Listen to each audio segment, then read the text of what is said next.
The Earth is incredibly hospitable compared to Mars. I don't see any future for us if we don't take care of Earth. Yes, we don't know when, but we made a mistake not being ready for this one. We were lucky that the death rate wasn't even higher, and so investments so that we can stop it before it goes global. The benefits to that are very, very large. Well, AI is getting better and better. As you make jobs more productive, that can be definitely a good thing. Just like we made agriculture more productive, and so we freed up people to do other things. I don't think we'll lose control to AI. I do think that as it progresses, the job markets will change, and so we'll have to reskill people to work in the areas we still have needs. I mean, after all, if we've got free labor to help old people and help handicapped kids or have, classroom sizes very small, human labor is a valuable thing. And so if we use those improvements in the right way, overall, we can improve the human condition. The Earth is incredibly hospitable compared to Mars. And so I don't see any future for us if we don't take care of Earth. We may have a few people in other places, but overwhelmingly the issue is doing a good job and staying here on Earth.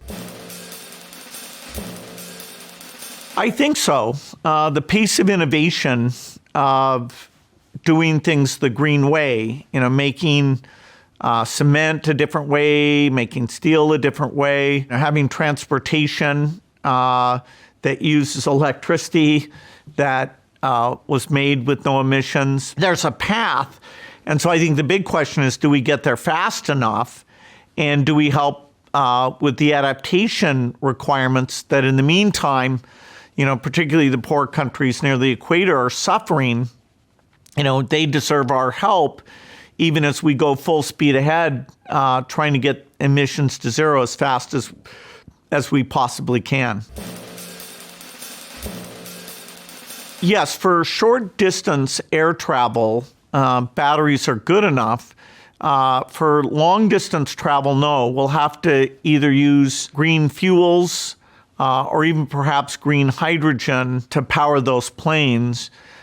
Because the batteries can only take you a modest distance.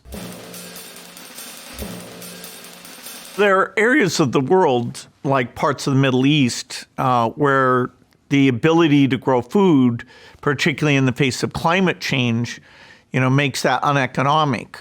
Food requires water and very inexpensive water. Trade in food helps us where you can have bad weather in one part of the world and you avoid the malnutrition and price spikes by having the parts of the world that had good weather make their food available. Africa should become a net food exporter. The smallholder farmers there deserve to have export markets. We want to raise their incomes. There are parts of the world that won't be self-sufficient, but Africa in particular, we need to help them so they're a net exporter.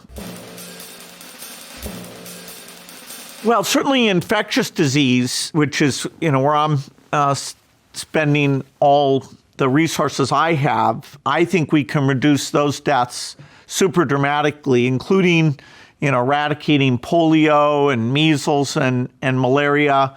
And so almost no infectious disease deaths. I don't think humans will live forever, but the infectious disease that are what kill most children, those we can get rid of.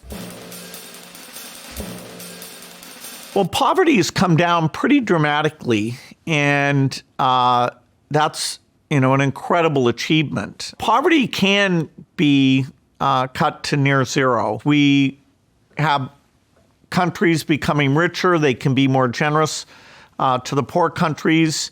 A lot of the big population countries like India, Brazil, Indonesia, Vietnam are becoming middle-income countries, so we can help the poorest countries even more. Poverty has gone down, and we can get it down to very, very low levels.